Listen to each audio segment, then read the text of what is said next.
evening and welcome to Meticulous Moments. My name is Juanita Kapp. You can reach me at meticulousmacarons@gmail.com or find me on LinkedIn. Since the COVID-19 pandemic hit the globe, I've had the wonderful privilege to meet a wide array of fantastic individuals. These individuals have truly touched my life in so many positive ways. Amongst this group of people, there are authors, public speakers, life coaches, poets, leaders, and visionaries. They are the unsung heroes of our time. Therefore, I decided to start the Meticulous Moments movement out of a sense of my gratitude. It is my way of giving back to the community. Let us share and reshare their stories in an effort to build a better society.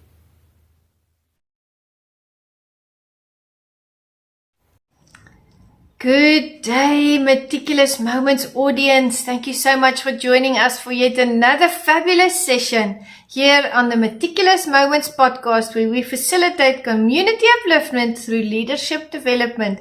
And today we have the wonderful privilege of spending time with the amazing David Rahman. A little bit more about David. Since 2004, author and mind coach David Rahman has coached CEOs and business owners all over the world to overcome imposter syndrome and raise their confidence through the roof. David is also an international speaker, working with companies and organizations looking to improve wellness and mental health in the workplace, and has delivered over 350 live online sessions. With that, this is something I just have to mention. This was a wonderful interview with a fantastic individual who just wants to change lives, who wants to uplift the community, and who is doing that one company at a time. And with that, we say, welcome, David Rahman. Good day, Meticulous Moments audience. Thank you so much for joining us for another wonderful session. And today we have the privilege to spend time with David Rahman. Welcome, David. Oh, thank you, Anita. Great to see you. And it's my privilege. Thank you. Thank you, David. I really appreciate the fact that you made time to do this with us, and I know this is going to be an amazing session. Now, I've met you before, and we've had a lovely virtual coffee, and we've talked since then, but would you introduce yourself to the audience as well? Thank you. Yeah, my name is David Rahman. I'm an author, coach. I help people overcome things like imposter syndrome, when they worry about themselves, what they say, how they feel, and when they doubt themselves. So I love helping people believe in themselves. Yeah. That's wonderful. That's amazing. And it's something that we need in our contemporary time. It's a need in society. So I really feel like you are transforming a lot of lives as you go along. Now, I wanted to ask you, because we had a discussion, and I'm in South Africa and you are all the way there in the UK. How long have you been in the UK? Give us some background. Yeah, I've been in the UK for 54 years because I was born here. Okay. Great. So yes, and I love it here, except for the weather. What about the weather do you not like? I want some more sunshine.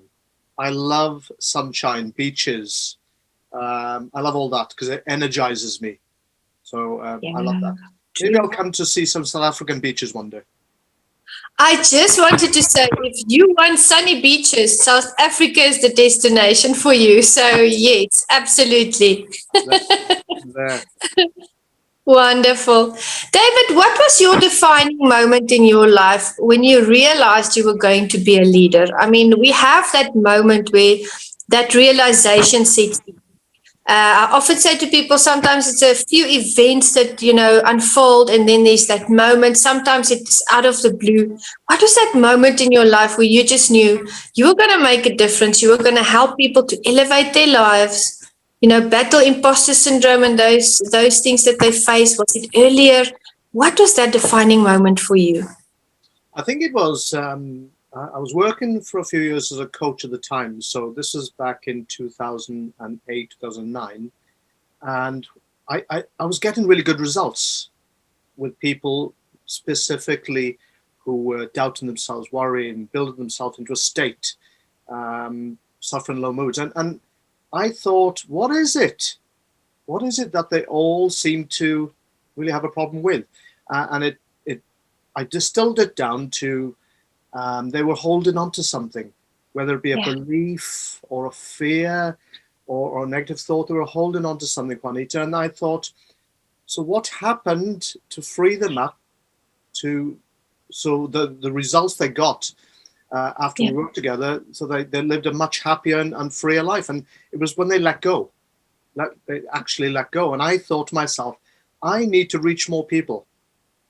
So I need to get over myself and start public speaking, because naturally I'm an introvert.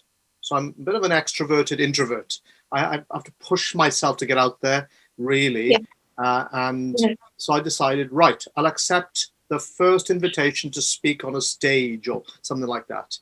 So I was approached to speak on stage at a hotel, and it was a big hotel. And then I started thinking about it and getting nervous. And the night before I was due to speak, I had a panic attack. And it was 2:30 in the morning, and I woke up with my heart racing. I was sweating, and I realized I was having a panic attack. Because I know all the symptoms of a panic attack, because I teach people to get over panic attacks. So I knew I still had to get on the stage. I knew I had to deliver something. So I went on. It wasn't the greatest speech talk I'd ever given, to be honest. I'm honest myself, because it was my first, and I knew I had to learn. And I thought, do I give up or do I carry on? And I knew I had to carry on because I wanted to help people. And it was probably at that moment I thought, I can lead from the stage. I can lead people. But I just need to get over myself. And how did I do that? I got over my phobia quite quickly, actually, by flipping it from the fear of not being good enough, fear of being laughed at, fear of not knowing enough, to what's my message? What is my message? And I thought my message is to help people to realize that they are good enough, that they are valued, they're valuable. So I prefer to focus on that than the fears. And therefore, before I do any speaking, I think, what's my message? What's my message? So that was a turning point, a big turning point for me to get over myself and shove the fears aside and put what's my message for the people. That's amazing. That's a phenomenal testimony. And that must have taken so much courage to face your own fears and to be so selfless that you took the courage to face your fears. You worked through it. You pressed through all of it. And you did your speech. It doesn't matter what the quality of the speech was. What matters is you were there, you did it, and then you refined your skills. And all of that, as I can hear as you're speaking, was to elevate others, to help others, that passion to just in society.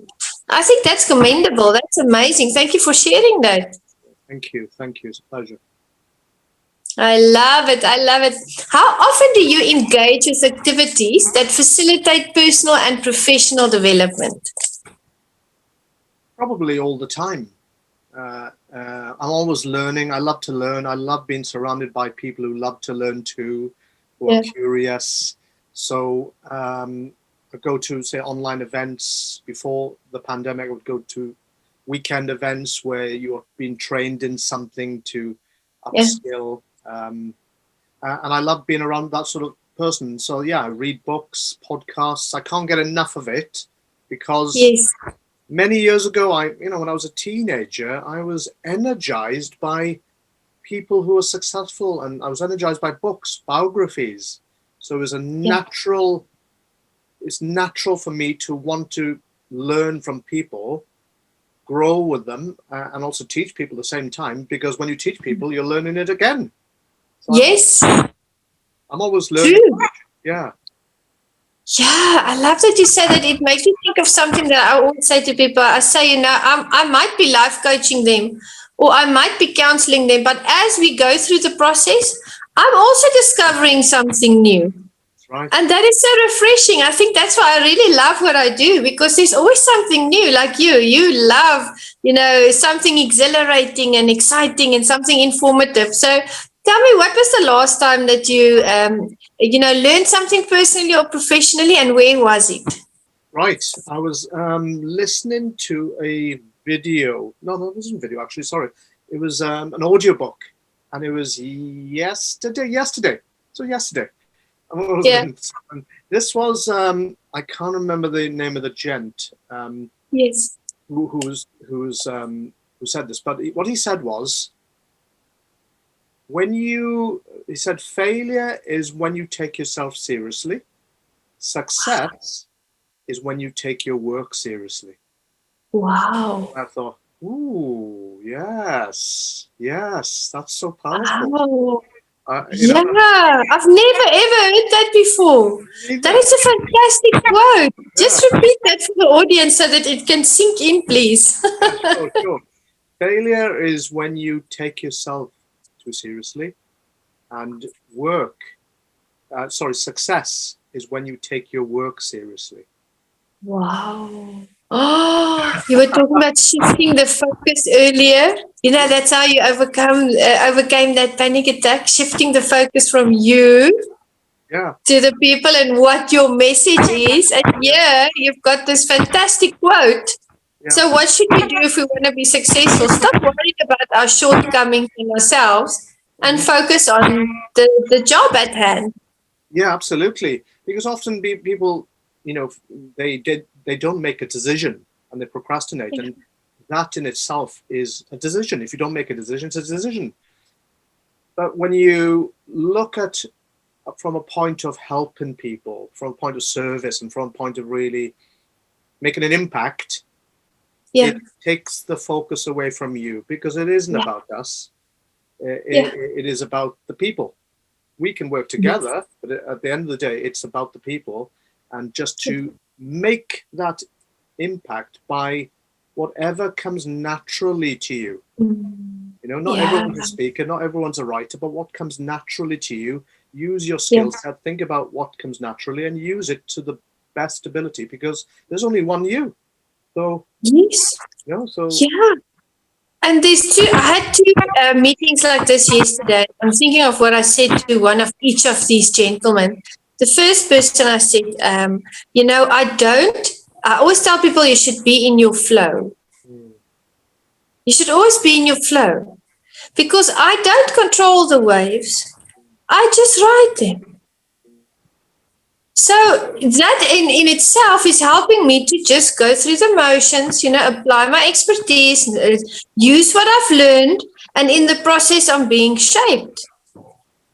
And then with the other gentleman, I also had a lovely interview, and we were also discussing leadership, and he was talking about how the focus, what we are saying now, shouldn't be on, the things that we do wrong.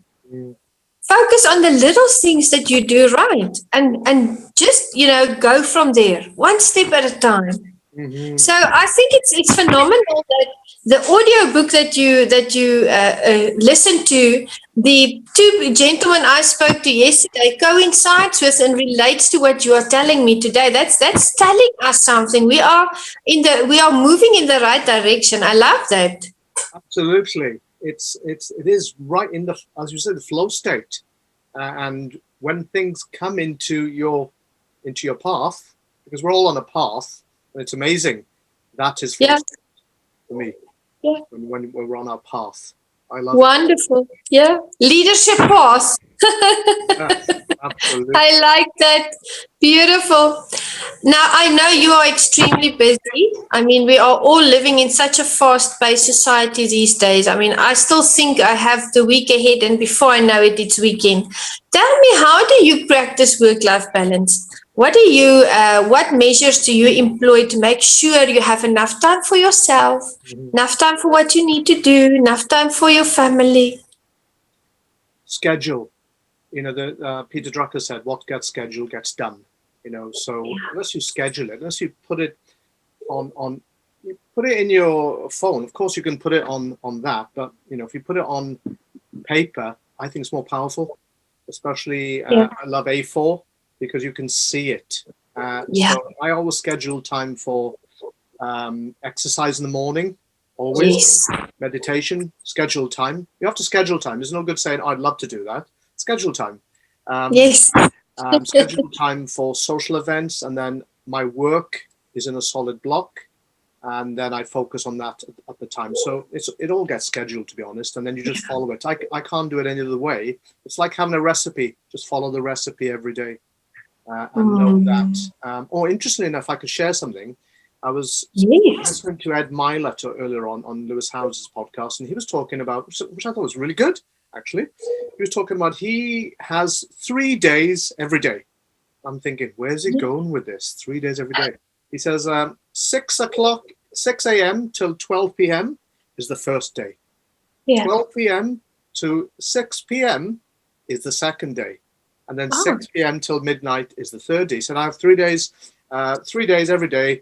So I have 21 days a week. He said, at the end of the day, these it's a calendar which is constructed thousands of years ago, but we think there's 24 hours a day. We can really make our day different. And he was saying that by 12 noon, he said, I'm looking back at the first 6 hours to say, what have I done?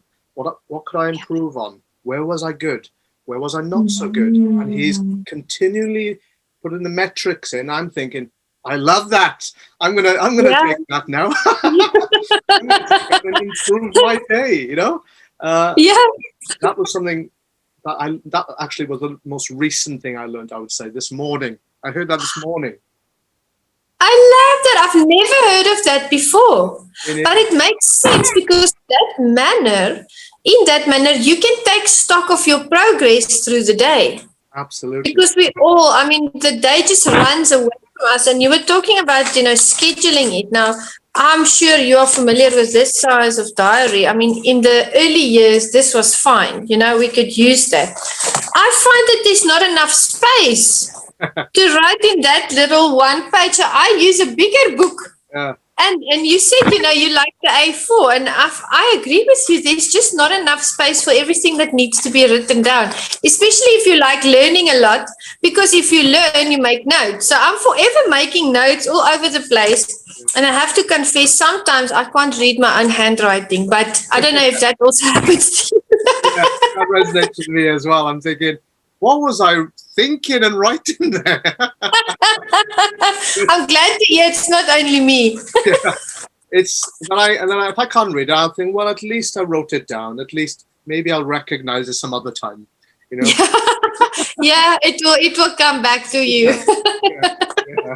I love that. Yes, it's very important. Work-life balance. You mentioned some very important things. Exercise. You will know in the coaching that you do that mental health and emotional health is so extremely important at this time, that we are in this day and age, because after the COVID, I really feel there were people that were on the brink of just losing it completely. And, I make a point of making time. I exercise every day when I go to karate training, but I also make a point, even on weekends, to go, like, for instance, before our session, I sent you a text to say I'm going to go on a hike. Yay, because that's my weekly release.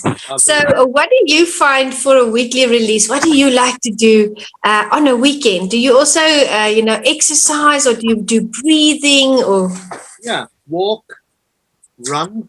I do a lot of running.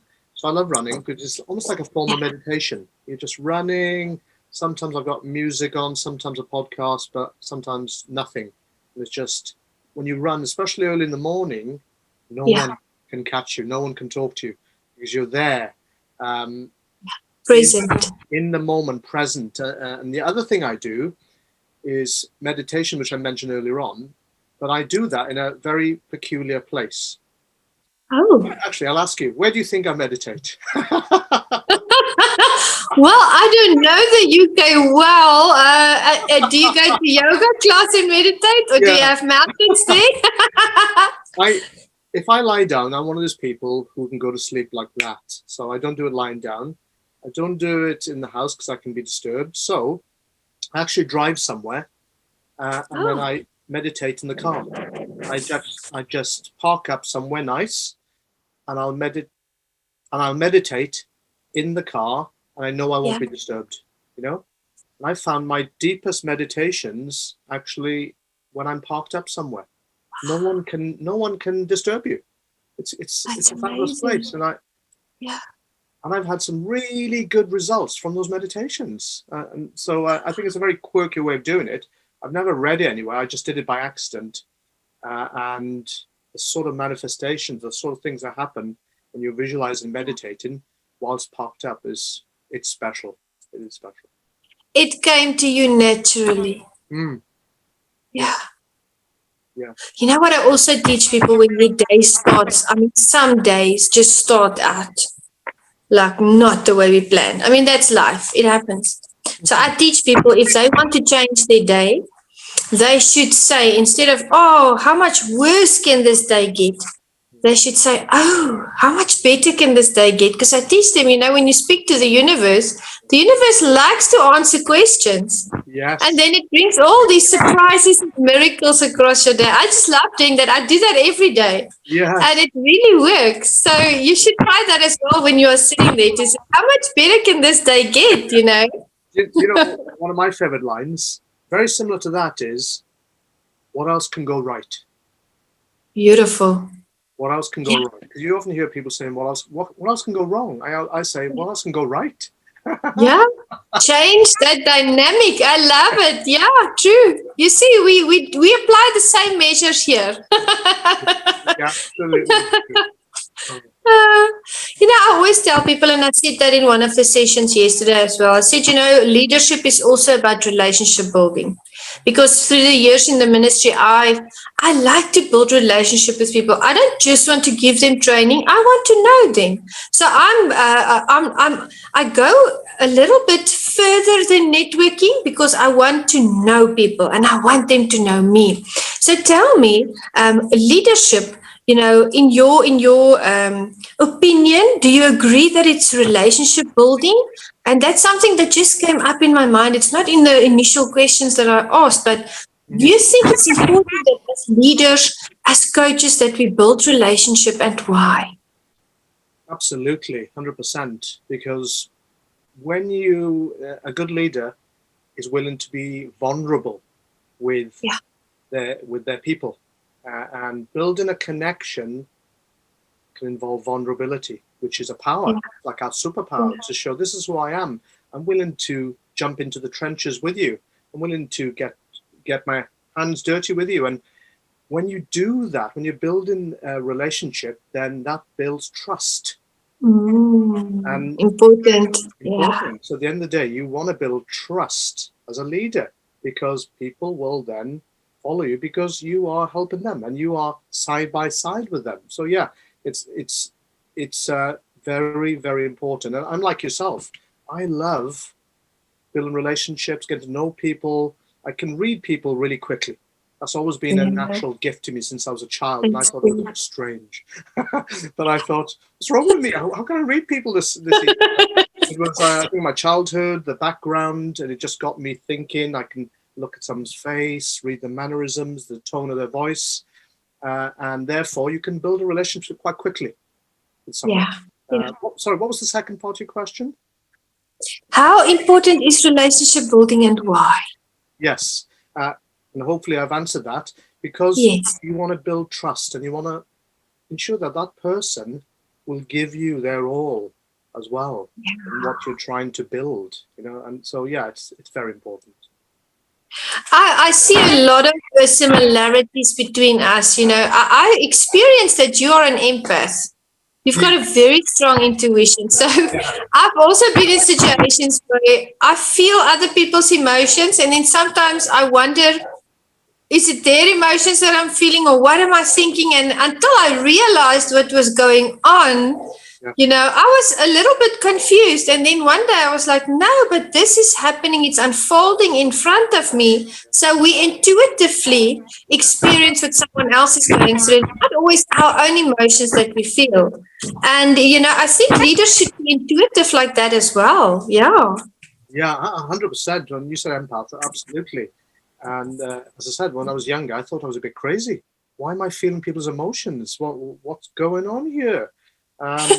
but it's a gift. It's a gift. It is. You just have it, and I think everybody can feel emotions. Just how switched on you are to people's emotions. Yeah. And Yeah. I like, to help people, especially if I can feel their emotions and they want to be helped. And for me, it's so important. And being able to, yes, read people, feel their emotions. You're able to then relate to them, be more compassionate, quicker, and to see the world through their eyes. And I've accepted that. That's me. So I'm happy with that.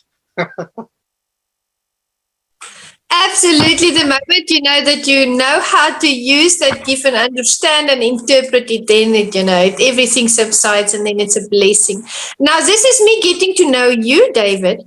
What is your hobby? What do you love to do? Oh, right. Travel. I love traveling. Oh, And I was stifled, obviously, like a lot of people in the pandemic. And this year I've been three times, 3 vacations. So I went to Ibiza on the northwest side, Santa Lulia, which is a magnificent side. It's a very spiritual side. So apparently there's like a ley line through it, and there's a lot of spirituality in that side. So it's beautiful, great beaches, fabulous energy. I love energy. And went to Gran Canaria. That was fabulous vacation. And also went to Turkey, to a beautiful place in Turkey on the beach. wow. These feed your soul. You feel good, and and talking to Turkish people, and I'll share something with you quickly. Yeah. Wherever I go, for some reason, people think I'm from there. It's like Like you're a local. Yeah, you're Egyptian. You're Egyptian. I said, no, I'm not Egyptian. I'm from Britain. And I've been to Spain, Spanish, Greek. You're Greek. Turkish. You're from here? No, I'm not from here. But it's great when people welcome you. So I love traveling, and I want to do a lot more traveling with the work. So that's really who I am. I love eggs, and I love chocolate, and I love coffee. Definitely love coffee. Oh, Love it. amazing. Something else we have in common. But isn't it just astounding that everywhere you go, people think you're a local? Yeah, they do. And I thought you were Egyptian. What was the other nationalities that they Turkish. I've been to Germany, Italy, wherever I've gone, they've sort of, and it's quite funny because back in the 90s, I made a decision in my head. I thought, even though I'm from Britain, I feel international. I'm actually international. I sort of made that decision in my head. Yes.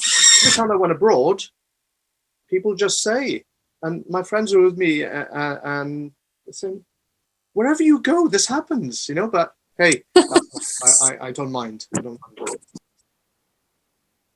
That is just fantastic. Is it not saying something as well about you blending in with your environment? Yes. And with people? That connecting that they feel with you, the instant connection that they connect with you. It's because you're an empath, and then they feel, you must be from here, because you have a very warm and inviting personality, and I think that's what people enjoy as well. Now you are a mind coach, and you help people, and you've spoken about trust, and when you have a warm and inviting personality, people trust you easier. Yes. More easily. So which framework do you use when you engage with your clients? What is your approach?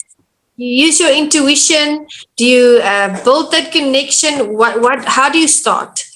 Okay, so I listen. When I meet someone, I listen. And I'm told I'm good at asking questions. So I listen, ask questions. I get into I literally try and look through the world through their eyes. I feel their emotions. And I'm looking at really the world through their eyes. I let them feel heard. I let them feel understood. And I let them navigate the course of where they truly want to go. Because, as you know, somebody might come to you with one problem, but it's actually something totally different. That has happened so many times. And sometimes they approach us and they don't know that we know this. Yes. Oh, it's lovely. It's fun to see, and it's great to see their faces when they change, as you know, as you quite rightly know. Yeah. Yeah. Yeah, it's always, and you'll know, you'll agree with me. The reaction is always different because it's different people. Mm-hmm. Some are shocked, some Mm-hmm. are relieved, Mm-hmm. some are happy, and I think that's maybe part of the process of building that relationship to really get on the same page. Yeah, 100%. It's and the reaction, as you say, is individual. It's where that person is in life. You know, if they're shocked, if they feel lighter or freer, or they feel suddenly a rush of love into their heart. It's great. Yeah. It's all good news. It's all good news. All good news. Yeah, whichever reaction, whichever way, Yeah. it always turns out positively in the end. Yes. Oh, Yeah. absolutely. So tell me now, I'm thinking of this now as we are talking. We coach, and to a certain extent, I think coaches also counsel. If if we look at it through the looking glass, and how do you keep those boundaries when you work with people? Because it's very easy for clients to kind of, you know, move across the parameters of our boundaries, Mm. or we allow it to take more time than it's supposed to take, or we maybe in the beginning when I was a young pastor, I got emotionally attached to the people that I pastored and ministered to and counseled, and I had to unlearn that because it became too heavy for me to carry. So how do you keep your barriers? What measures do you take to make sure that the relationship stays professional and that it doesn't become a weight on you emotionally and mentally? Mm-hmm. Good question. Great question. Um, Two things really. The first thing is I go into a session with a person looking to serve them by coaching them, digging deep to get Yeah. the outcome eventually they're looking for. Maybe not that Mhm. day, but it's a mission. I feel like I'm on a mission. Yeah. So when you're on a Yeah. mission, you're there. Awesome. That's the first one. Not to be drained, and I had this years ago as well. Juanita, when I was feeling drained, they were telling me this stuff, and I was just feeling drained because as a coach, I like to dig deep. It's not superficial, just like yourself as a coach. And the deeper you can go to excavate that wound, the better, so that you can give them the tools to move forward. And I was talking to a friend of mine who's a naturopath, and I was telling her that, I'm feeling drained. After the sessions, I was doing 9 to 5 hourly sessions. It was just draining me. So she said to me, imagine, David, there's a golden energy around you, a golden bubble around you, about 2 meters in front of you, a golden bubble.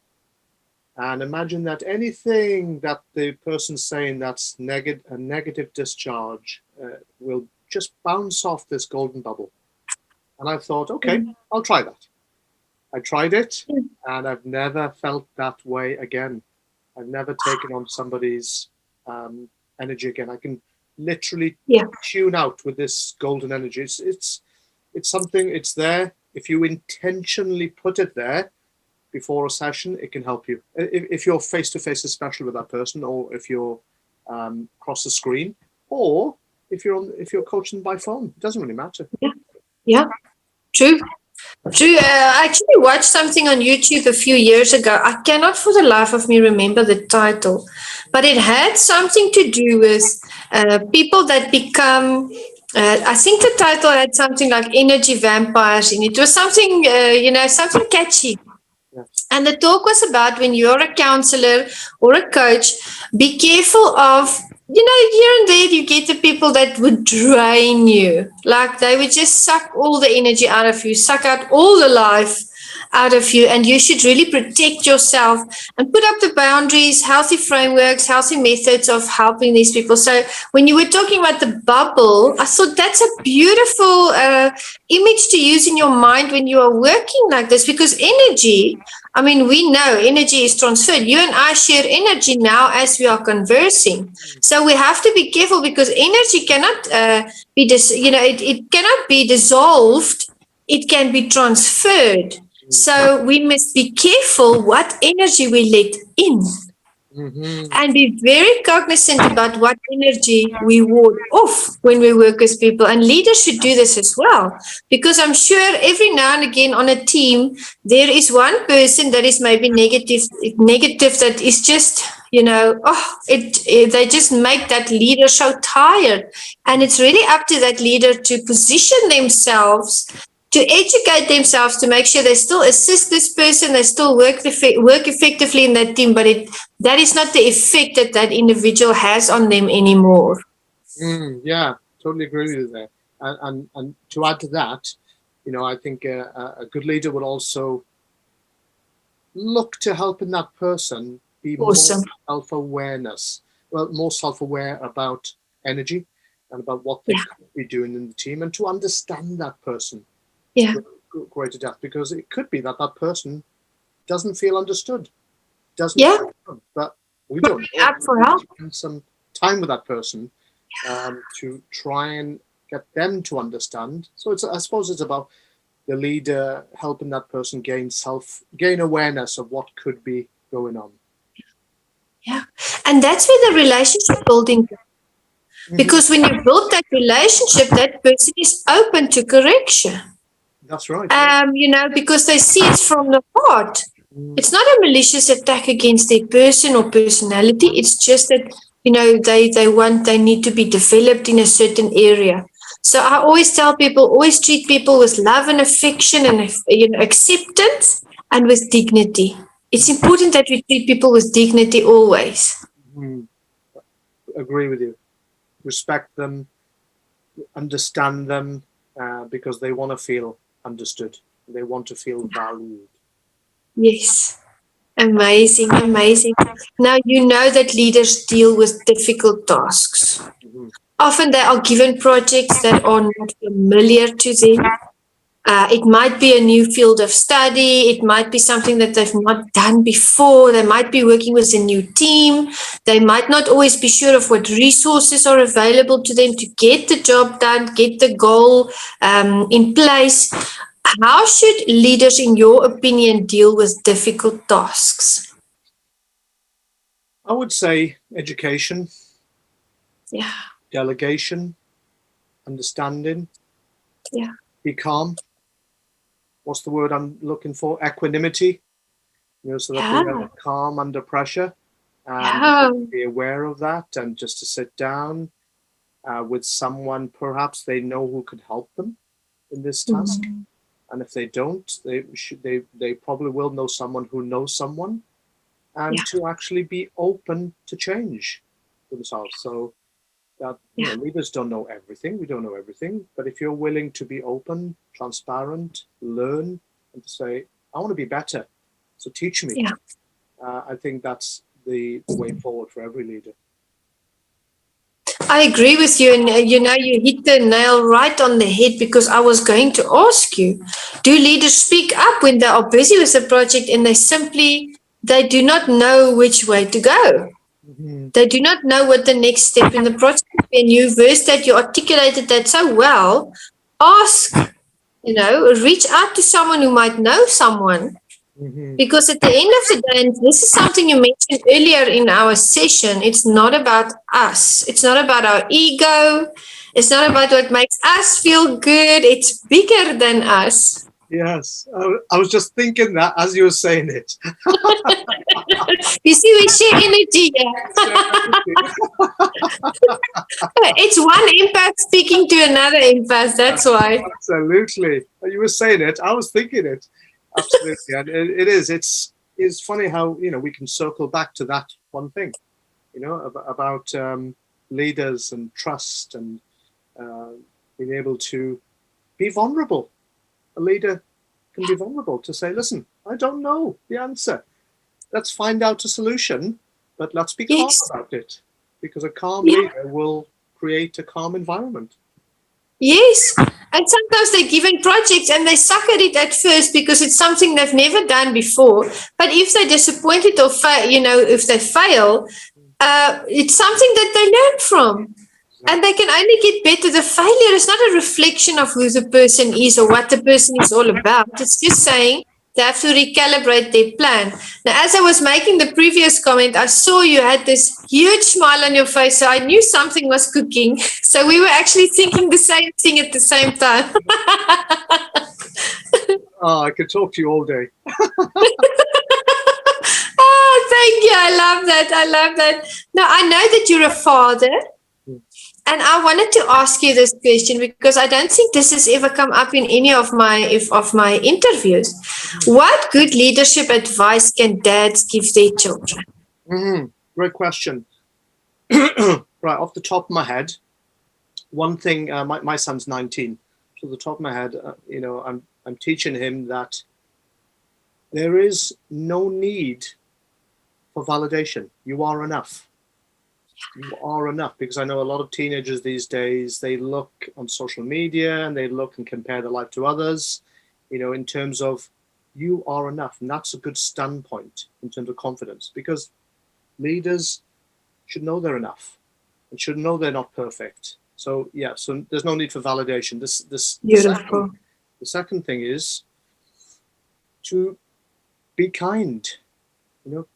Be kind. Even if you're having a rough day, be kind.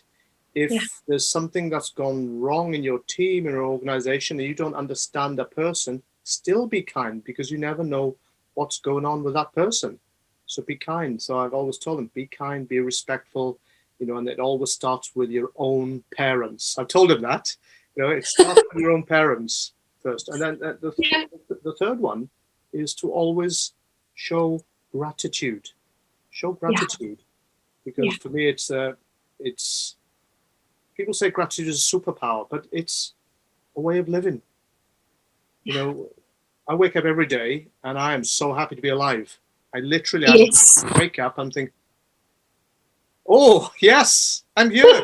I'm here.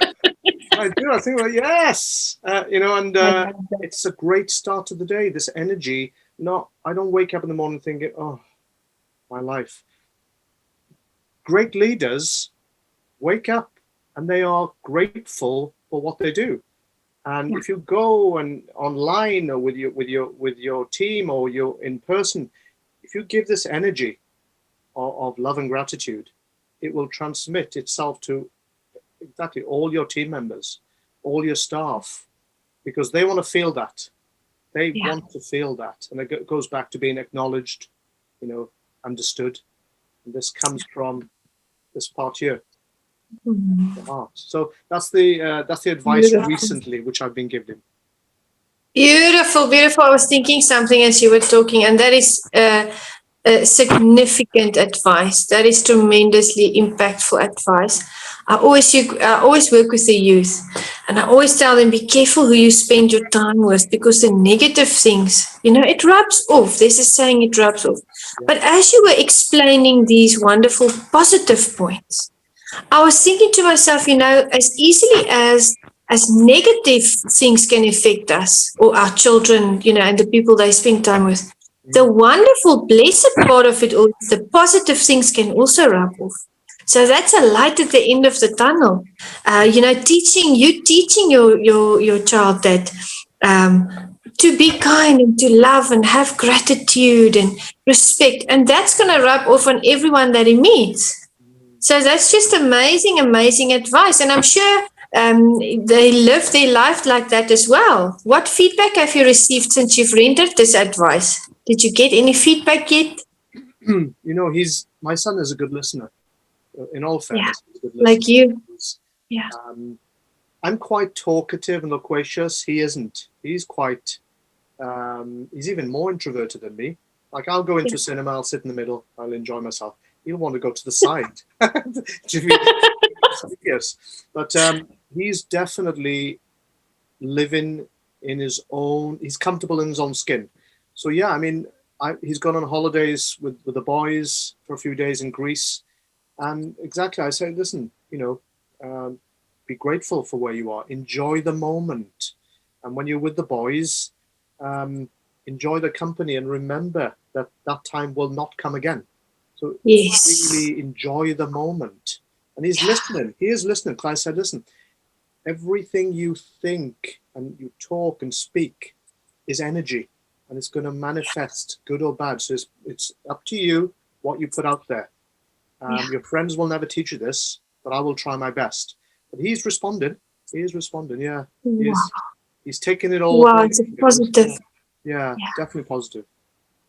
You've made a positive impact on them. Well done. On your son, and then, of course, his friends, I know, I'm sure. Thank you. I put a very controversial question into this interview because I really want to hear your answer to this. Now, this can be anything in the world. It can be anything. If there was one thing that you could change permanently in the world, like if you had the power to make a decision to change one thing in the world permanently, what you say will go and it will stay that way, what would you change and why? Yeah, good question. Off the top of my head right now, I would say take away all the armies, take away all the weapons straight away. If you could press a button right now, take away this ability to cause conflict from one human being on another by just pressing a button. So immediately, I think I'm pro peace, and I think that deep down, if everyone believed in themselves, number one, and number two, loved themselves, there wouldn't be any war. There wouldn't be any war. The ego would have been shoved aside. We need to believe in ourselves and love ourselves. That's promoting peace. Wow. Imagine if we could facilitate instant peace on earth. That would be amazing. That's a fantastic answer, by the way. I didn't know what to expect, but I love your answer because I always tell people no one wins in war. Everybody loses. There's no winner in war. Yeah. No, it's just the ego. We're human beings, loving human beings, who have found a way to be destructive instead of constructive. So that's what I would do straight away. Beautiful, beautiful. And I've got another question for you. Okay. I want to ask you to complete the following sentence. Okay. And it's really just 2 words. Good leaders, ... Good leaders. Good leaders leave people better than they found them. Yeah. That's just beautiful. Thank you. Yeah, because we're there to make an impact, a positive impact. So in essence, people must leave. What you've said is that people must leave you when they finished with their coaching with you. They must leave you in a better state, in a better emotional, mental place than what they were. They must leave your offices empowered. And they go out and they make that change. That's amazing. Yeah. You must leave you, even if you're having a conversation with a friend, we can be a leader anywhere. Yeah. We're a leader anywhere. We're a leader in our family, in our community. And if you leave someone empowered, feeling hope, feeling positive, and you've inspired them, that's what I love doing. I just love it. Somebody asked me the other day, what sort of speaker are you? Are you a motivational speaker? I said, no, I'm an inspirational speaker. That's what I prefer to be. Inspirational. I want to inspire. And it's not something I sort of thought, I want to be an inspirational speaker. It's just what people have told me over the years. That's it. You can only go with your heart, do what's right for the audience, and deliver the message. That's what I love doing. Deliver that message, yes. And it's a skill. to be able to deliver that message. I did a live earlier this week, and we were talking about how communication and connection is something different. And really, it came to the fore that it is a skill to transfer a message to people, because there's so many aspects involved when we do this, when we engage with our audiences. So thank you so much for that answer. And my next question, and I can't believe an hour has almost flown by.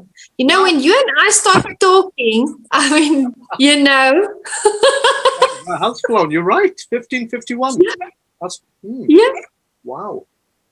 You see now, it's when we get together that these things happen. It's amazing. Absolutely amazing. Thank you. 2 questions left. David, what's next for you? You know what? I want to I want to put a system up in place where people can go on and learn to better themselves emotionally, mentally, spiritually, and something online that they can access. I haven't quite yet done it, but I want to do something where they can just access it anonymously to help themselves, so that if they're better, then they have a better relationship with their wife, or a better relationship with their children, or they can go on and start their own business because they've overcome self-doubt. So I want to put something up there which is easily, I don't know how to do it yet, so I'm thinking about that. And I'm also thinking about writing my next book. Again, got a few ideas, but I want it to be something that will help people make a shift in their, somewhere in there, a light bulb goes off, and that's fine. Yes. One person changes, that's good enough. That's a start. So yeah, that's. Well, it has become increasingly clear since the start of this interview and during the course of this interview that you have a heart for people. You know, you are selfless, you're a selfless leader. And I'm going to make your contact details available at the end of the session for the audience to reach out to you and to network with you, you know, and to follow you on social media. And I'm going to be personally cheering you on this wonderful journey, because I really feel you are a person of integrity. You're an authentic leader. And you know, what you see is what you get. With you, there's no agenda. You are David, and you are present, and you want to transform the world. So I want to commend you on that, for being such a strong leader, and you fit in so well with the values of Meticulous Moments, because here we want to facilitate community upliftment through leadership development. And that brings me to our last question. And my last question to you would be, do you have any words of wisdom for the audience? Can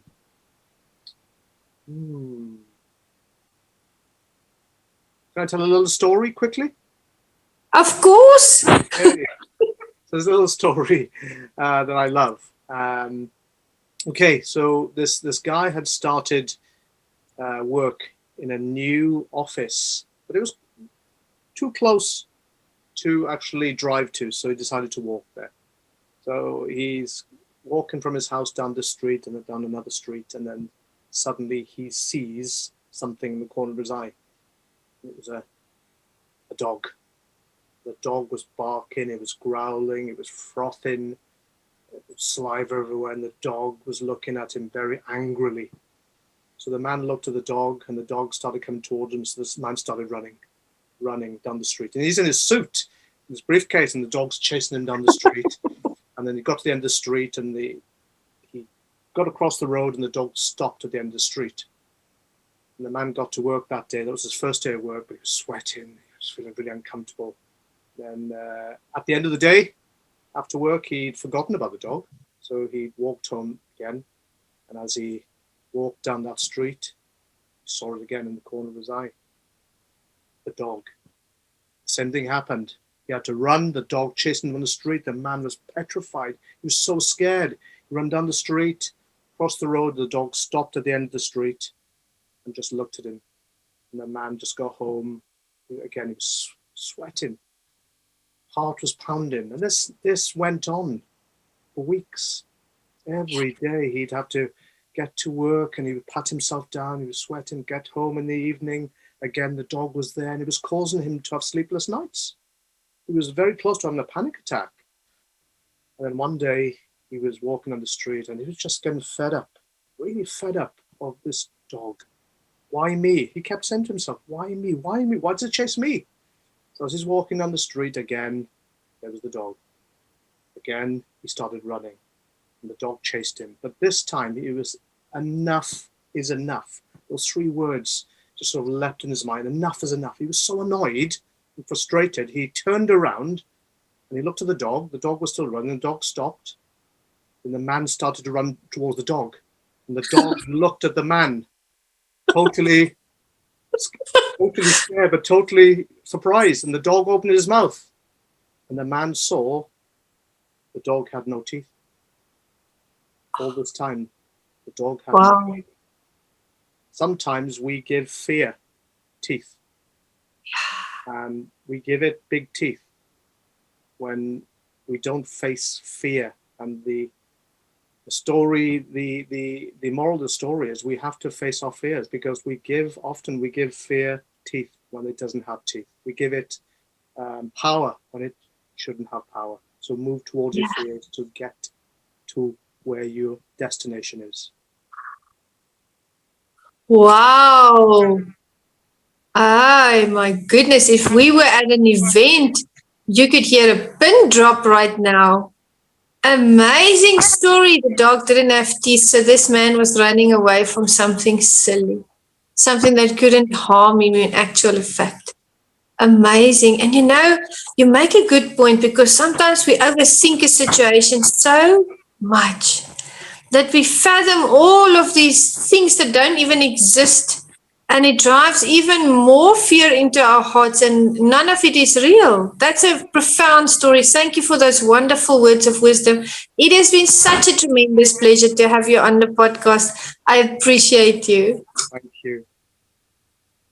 Thank you so much. And Meticulous Moments audience, thank you for joining us. We'll see you in the next session, and we are going to make David's contact details available. Please reach out to him. See you soon. Bye.